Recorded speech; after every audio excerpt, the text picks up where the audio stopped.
우리가 당연하게 사용하는 물건들, 알고 보면 세상을 바꾼 혁신적인 발명품입니다.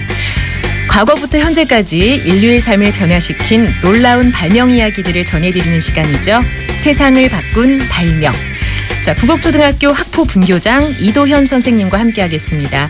어서 오세요. 네, 안녕하세요. 발명을 사랑하는 이도현입니다. 네, 도빈지 선생님 모셨습니다. 아니, 선생님 저희가 그 편지에 대한 이야기를 조금 나눠봤거든요. 네. 7974번님께서는 야, 그 손편지 써본 지가 군대에 있을 때 부모님께 쓴 편지, 부모님 전상서로 시작이 되는 이라고 하셨는데 공감 가세요? 어떠세요? 선생님은 뭐 편지를 언제 마지막으로 써보셨어요? 마지막 저도 거의 군대였던 것 같은데 그때 좀 부모님한테 편지 쓴 게 좀 내용을 잘 썼다 해서 포상 휴가를 받았던 기억이 있어가지고 네, 아직도 그게 좀 기억이 납니다. 아, 그럼 편지를 쓰고 공개를 해야 되는군요. 네, 뭐 감사한 내용을 담는 뭐 감사 편지 쓰기 이런 주제였는데 부대장님이 너 잘 썼다. 휴가 해가지고 뽑혔던 기억이 있습니다. 부모님께만 쓰셨어요? 네, 그 당시에 뭐 여러 사람한테 썼던 안 넘어오시는군요. 궁금한데. 좋습니다. 자, 저희가 지난 시간에는 뭐 양산에서 시작을 해서 비 오는 날의 필수품으로 다양하게 또 진화하고 있다는 우산 이야기 흥미롭게 들었고요. 자, 오늘은 어떤 발명품 소개해 주실까요? 네, 내일이 바로 4월 20일 장애인의 날이잖아요. 네. 그래서 오늘은 시각장애인의 눈이 되어준 위대한 발명, 바로 점자에 대해서 이야기를 해보려고 합니다. 점자. 그 엘리베이터 타면 왜 숫자 그 밑에 점이 이렇게 찍혀 있잖아요. 그거 점자 있잖아요. 네, 맞아요. 하지만 대부분 점자가 무엇인지 그리고 누가 만들었는지 왜 중요한지 잘 모르고 지나치기가 쉽다 보니까 오늘은 그 점자에 대해서 알아보려고 하고요. 점자는 단순한 어떤 글자 체계가 아니라 정보 접근의 권리, 평등한 삶을 위한 도구, 그리고 발명 그 자체로서의 인류의 위대한 유산이라는 점 오늘 좀 강조하고 싶습니다. 좋습니다. 자, 그러면 점자 누가 어떻게 만든 걸까요? 네, 점자는 1824년 프랑스의 루이 브라유가 단 15살의 나이로 점자를 만들었습니다. 와, 15살이면 진짜 어린 나이인데 어떻게 그런 발명을 할 수가 있었을까요?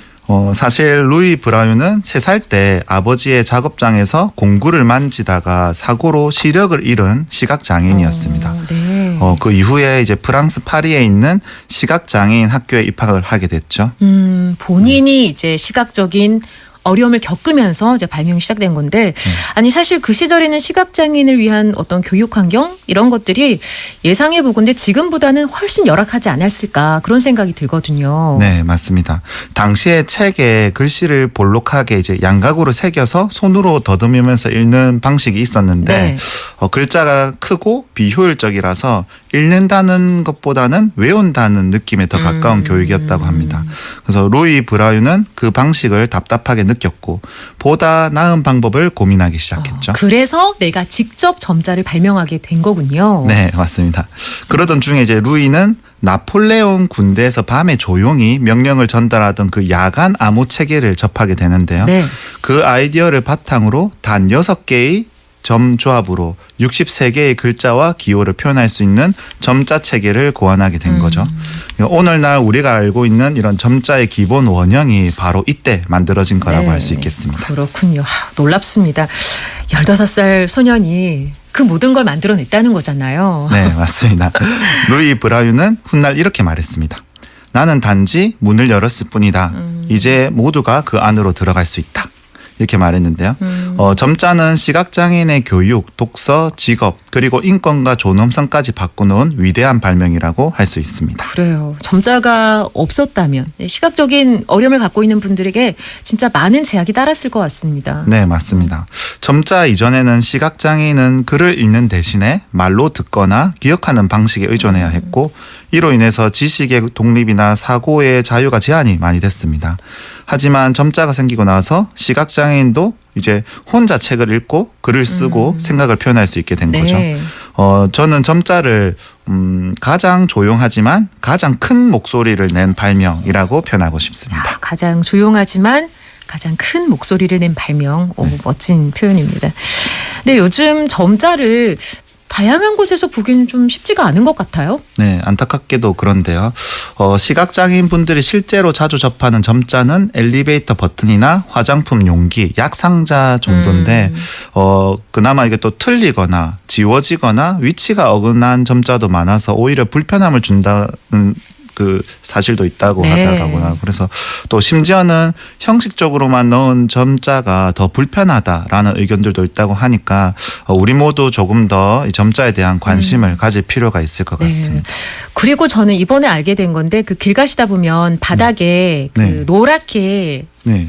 색칠해져 있는 블록 네, 있잖아요. 맞습니다. 그것도 점자 블록이라고 하더군요. 그러니까 네. 시각장애인 분들 보행을 돕는 네. 뭐 방향을 알려주거나 출발 대기 네. 이런 거 알려주는 신호라고 하더라고요. 네, 맞습니다.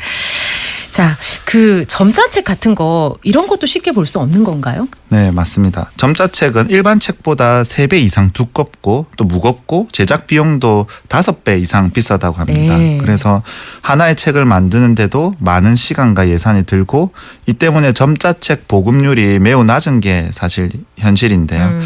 전 세계 도서 중에서 점자책으로 만들어진 것은 10%도 되지 않는다고 합니다. 그렇군요. 자, 그럼에도 불구하고 점자가 그래도 과거에 비해서 지금은 조금씩 발전하고 있지 않을까요? 네, 그렇습니다.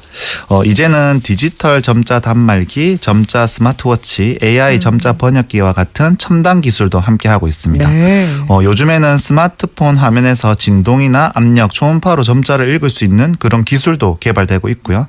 또 음성 인식과 점자를 결합한 학습용 AI 로봇도 개발 중이라고 하네요. 점자도 시대에 맞춰서 계속 진화를 하고 있군요. 네, 기술이 발전할수록 우리는 장애를 대하는 시각과 태도도 함께 진화해야 합니다. 점자를 만드는 것도 중요하지만 그 점자가 실제로 누군가의 삶에 닿고 있는가, 즉 쓸모 있는 배려가 되고 있는가를 고민하는 것이 진짜 발명의 가치가 아닐까요? 네. 그럼 세계적으로는 점자가 어떻게 쓰이고 있습니까? 네, 전 세계에는 영어, 한국어, 아랍어, 일본어 등 100개 이상의 언어로 이렇게 점자가 번역되어 있습니다. 네. 심지어 이모티콘을 점자로 바꾼 점자 이모지, 음악 점자, 수학 점자 등 다양한 분야로 확장되고 있죠. 이처럼 점자는 언어를 넘어서 이제는 문화로 발전하고 있습니다. 네. 아까 초반에 말씀하셨듯이 또 내일 장애인의 날을 맞이해서 이 점자에 대한 인식도 좀 더 높아졌으면 좋겠다는 생각이 드네요. 저도 같은 마음입니다. 내일 엘리베이터 버튼 위에 점자를 보신다면 그 작은 돌기 하나에 담긴 수많은 시도와 눈물, 노력 그리고 배려를 잠깐이라도 떠올려 주셨으면 좋겠습니다. 그리고 우리가 사용하는 모든 기술과 도구는 결국 모두를 위한 것이 되어야 한다는 사실도 함께 생각해 보시면 좋겠습니다. 좋습니다. 자, 오늘은 점자에 대한 이야기 나눠보고 있는데요. 마지막으로 또 우리 청취자분들께 더 전하고 싶은 말씀 있으실까요? 혹시 점자를 모르셔도 괜찮습니다. 하지만 누군가의 세상에 이 점자 한 줄이 세상을 여는 열쇠가 될 수 있다는 걸 기억해 주시면 좋을 것 같고요. 그리고 발명이란 기술이 아니라 사람을 향한 마음에서 시작된다는 것도 함께 좀 이렇게 기억해 주시면 네. 감사할 것 같습니다. 그 국립한글박물관의 기록을 보면 네. 박두성 선생님이란 분이 이제 계신데 26년도에 한글 점자를 탄생시키신 분이래요. 그분께서 눈이 어둡다고 해서 마음까지 어두워서는 안 된다라고 하시면서 숨어있는 시각장애인 분들께 뭐 교육도 하시고 연구를 많이 하셨더라고요. 그러니까 그런 분들의 어떤 헌신 속에 세상이 점점 더 밝아지고 좋아지는 게 아닐까 하는 감사한 마음이 들더라고요. 네. 자, 오늘도 점자에 대한 또 유익하고 깊이 있는 또 이야기 잘 들었습니다. 고맙습니다. 네, 다음 주에도 또 하나의 놀라운 발명 이야기로 돌아오겠습니다. 감사합니다. 네, 세상을 바꾼 발명 이도현 선생님과 함께했습니다. 모세 곡입니다. 사랑인걸.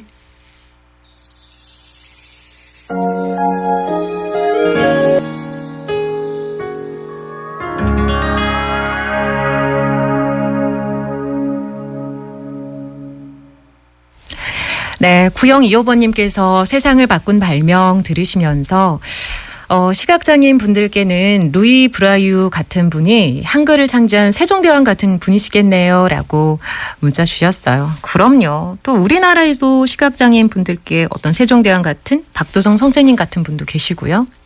진짜 이 발명이란 게 누군가의 어떤 배려, 노력, 끈기 그런 것들로 이루어진 거라 생각하면 참 그것들을 잘 누리고 있는 우리들은 참 감사하다라는 생각이 드네요.